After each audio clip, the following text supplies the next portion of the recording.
आप सबको प्रणाम करता हूँ। भाई उमा शंकर जी का बहुत धन्यवाद।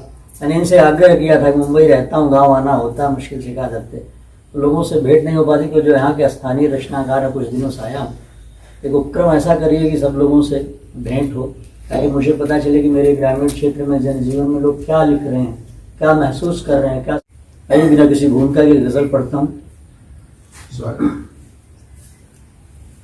अजब फितरत मोहब्बत की कि मैं क्या आन बैठा हूँ।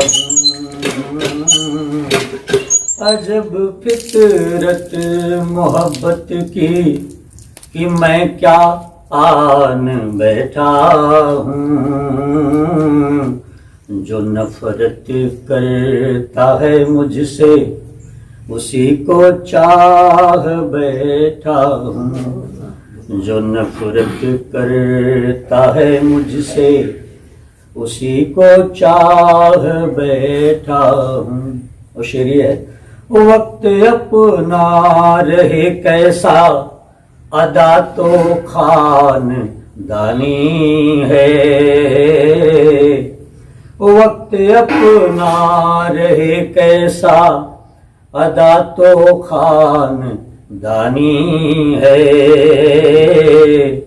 फटी चादर अकेली है कि फिर भी तान बैठा हूँ। फटी चादर अकेली है कि फिर भी तान बैठा हूँ। और शेर ये है, वफाई बेवफाई शायरी करनी जिसे कर ले। वफाई बेवफाई शायरी करनी जिसे कर ले। हो गई जब मोहब्बत तो करूँगा ठान बैठा।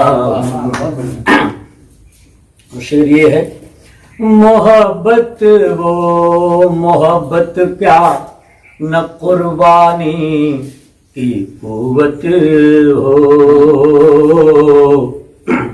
मोहब्बत वो मोहब्बत क्या न कुर्बानी की कुव्वत हो। कहाँ डर जी ने मरने का, कहाँ मोहब्बत वो मोहब्बत क्या न कुर्बानी की कुव्वत हो। कहाँ डर जी न मरने का लेके जान बैठा हूँ। कहाँ डर जी न मरने का लेके जान बैठा हूँ। मोहब्बत की अमर गाथा लिखी कुर्बानियों ने है। मोहब्बत की अमर गाथा लिखी कुर्बानियों ने है। कि सदियों की विरासत है जो अब मान बैठा हूँ। कि सदियों की विरासत है जो अब मान बैठा हूँ। और आखिरी शेर ये है, जरा सी बात पर मेरी अनाजो रूठ।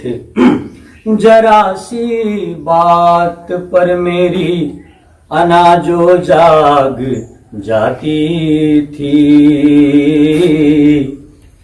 जरा सी बात पर मेरी अनाजो जाग जाती थी। भरी महफिल में महबूबा से खा अपमान बैठा हूँ। भरी महफिल वक्त की जो भी थे फसल थे हम झिझोरे गए। वाह क्या बात। वक्त की जो भी थे फसल थे हम झिझोरे गए।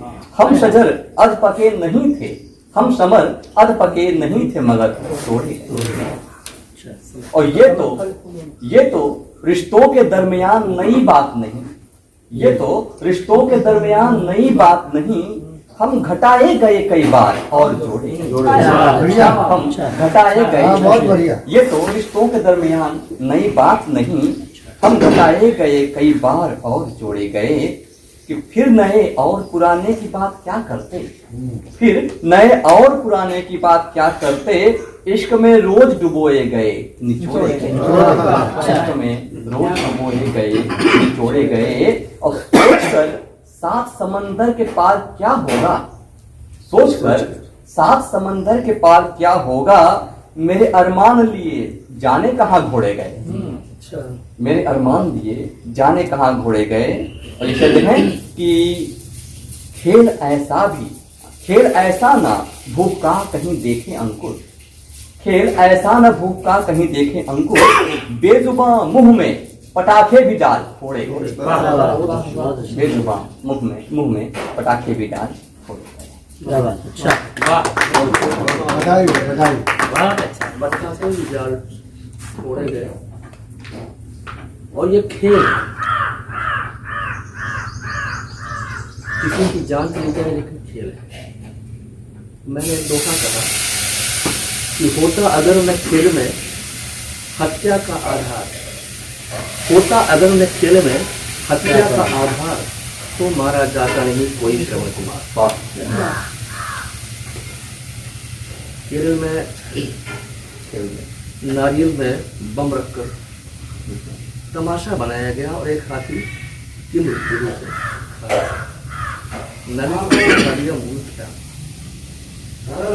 और एक रचनाकार को ये घटना उद्वेलित करती है कुछ लिखने के लिए, इसी को संवेदना भी कहते हैं। और यही वो चीज है जिसके लिए रचनाकार जीता है। और संपूर्ण सृष्टि का दर्द। इसी क्रम को आगे बढ़ाते हुए बहुत से रत्नों के बीच में एक रत्न हमारे पास ऐसा भी है जिसके वस्त्र तो पीले हैं लेकिन वह लाल है। यूं कहें कि इस पर्वतमाला में प्रवाल है। हमारे लाल बहादुर चौरसिया जी बड़े ओजस्वी रचनाकार हैं, गीत भी कहते हैं, गजल भी कहते हैं, मुक्तक भी कहते हैं। और लोक गायकों के लिए इन्होंने बहुत सारे गीत लिखे हैं। बहुत सारे कैसेट यूट्यूब पर पड़े हुए हैं जिनमें इन्होंने गीत लिखे हैं और लोगों ने गाए हुए हैं। खुद भी अच्छे स्वर के धनी हैं, साहित्य रचनाएं भी लिखते हैं, लेकिन दोनों के बीच की कड़ी है साहित्य और लोक चेतना के गीत, लोक संस्कार के गीत। मैं प्रवचित करता हूँ कि अपनी रचनाओं से हमारे भाई मां शारदे के इस पावन प्रांगण में चल रही इस दिव्य काव्य गोष्ठी के अध्यक्ष परम आदरणीय डॉक्टर राजा राम सिंह जी और इस व्यवस्था के संचालक परम श्रद्धेय श्री देवमणि अंगार जी और इस व्यवस्था के सूत्रधार परम श्रद्धेय श्री बजरंग सहाय रवि जी और हमारे सभी कविगण, सभी लोगों को मैं प्रणाम भी करता हूं। मैं लाल बहादुर चौरसिया लाल गोपालगंज बाजार जिला आजमगढ़ का रहने वाला हूं और आपके बीच में यहाँ खड़ा हूं। आइए एक मुक्तक आशीर्वाद चाहूंगा। कुछ सुना जा सके, कुछ कहा जा सके, कुछ सुना जा सके, कुछ कहा जा सके, घर बनाओ कि जिसमें रहा जा सके। कुछ सुना जा सके, कुछ कहा जा सके, घर बनाओ कि जिसमें रहा जा सके। न तो सिकवा है ना ही शिकायत मेरी, दर्द इतना ही दो जो सहा जा सके। आइए कविता क्या है, एक 4 लाइन का हमने लिखा है मुक्तक। कवि क्या है, कविता क्या है, मुक्तक। देखिए, आशीर्वाद चाहूंगा डॉक्टर राजा राम सिंह। किसी तपसी के पावन सत्य की ललकार कविता है, किसी तपसी के पावन सत्य की ललकार कविता है, प्रणय के सारे रूपों की मधुर उद्गार कविता है। किसी तपसी के पावन सत्य की ललकार कविता है, प्रणय के सारे रूपों की मधुर उद्गार कविता है। कवि तो सत्य साधक सर्जना का देवता होता, धरा की एक अनुपम दिव्य से उपहार कविता है। आइए एक मुक्तक और। बिलखती भूख लिख देना, बिलखती भूख लिख देना, तड़पती प्यास लिख देना, बिलखती भूख लिख देना, तड़पती प्यास लिख देना, मिले बल जिस कहानी से वही इतिहास लिख देना। तुम्हारे बाद भी कितने लिखेंगे बन कलम पहले, कभी फुर्सत मिले तो दर्द का इतिहास लिख देना। अच्छा है, बहुत अच्छा है, बहुत अच्छा है। आइए आज 5-6 महीने से आप देख रहे हैं प्रकृति कितनी रूठी हुई है, उस पर एक मुक्तक आशीर्वाद चाहूंगा आपका। स्वागत है। कभी गुलजार रहती थी, कभी गुलजार रहती थी, वही अब हार बैठी है। कभी गुलजार रहती थी, वही अब हार बैठी है। हृदय में डूबने वाली हृदय के पार बैठी है। महज संजोग सबका है या उसकी चाल है कोई, प्रकृति पागल हुई क्यों यूं हमें संहार बैठी है।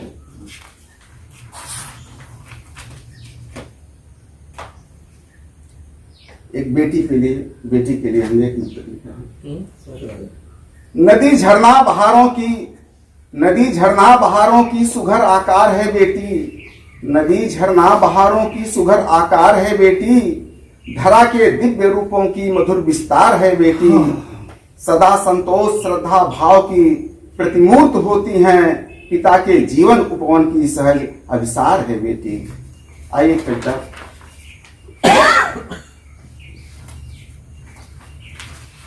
कविता का शीर्षक है दीपक एक जलाने दो।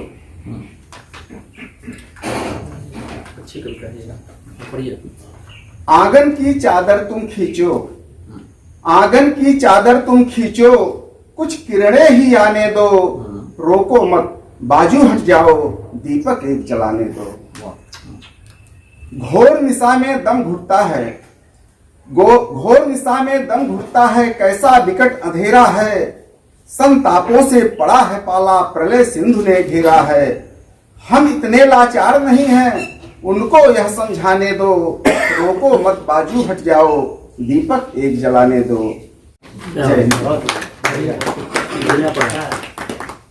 बहुत अच्छा संदेश है कविता में। सार्थक कविता। मैं हूँ भाषा, तुम हो मेरा व्याकरण। मैं हूँ भाषा, तुम हो मेरा व्याकरण। प्रेम का तुमसे ही सीखाया चरण। मैं था वर्षा, तुम शरद बन के जो आई, बन गया जीवन सुनहरा उद्धरण। बंद। प्रेम से तुमने हराया क्रोध को, तुमसे सीखा जिंदगी के बोध को। प्रेम से जग को है जीता जा सके, प्रेम से जग को है जीता जा सके। सिद्ध कर दिया प्रेम के इस शोध को। बंद है। करना चाहूं मैं तुम्हारा अनुकरण, सब तुम्हारे गुणों का कर लूं वर्ण। तुम जो आई भवन से गृह हो गया सारे दुखों का निराकरण। और अंतिम बंद है। प्रेम से कुछ उभरे आए गीत हैं, लगता है दीवार खिड़की मीत हैं। मीठी तानों का हुआ आदि श्रवण, सब तुम्हारे प्रेम से हुए प्रीत। प्रशस्त मार्ग सुलझाया कि मैं इस समय रात दिन लिखने में लगा। आपको धन्यवाद है। खंड काव्य क्योंकि कुछ चीजें छोड़ दिया था। एक अंश युद्ध का महारानी जी के, लक्ष्मीबाई जी के, अब उसी में उसको पिरोने के लिए सारी भूमिकाएं तैयार कर रहा हूँ। सब जाने के बाद आशीर्वाद सबका प्राप्त करूँगा।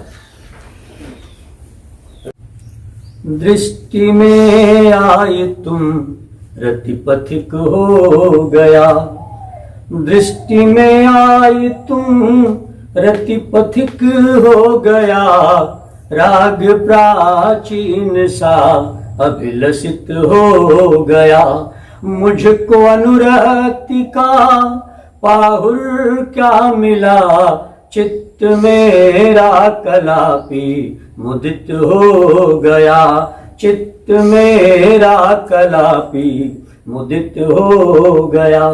और बंद है।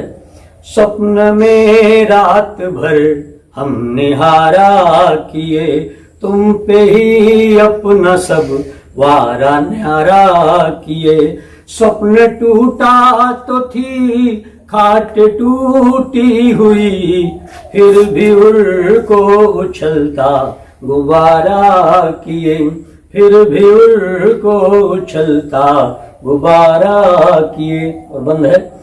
तुम ही हो मेरे उर के सभागार में, तुम ही हो मेरे उर के सभागार में, उर्ने मस्जिद तुम्हारे ही है प्यार में, कैसे विश्वास तुमको दिलाऊं प्रिय, बजती नूपुर सी हो ही के आगार में, बजती नूपुर सी हो ही के आगार में। और आखिरी बंद है।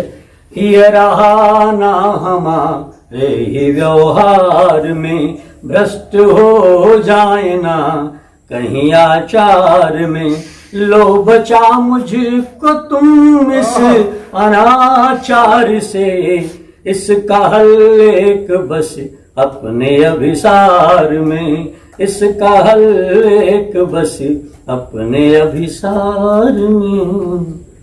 ये गीता अच्छा रहा बहुत बढ़िया।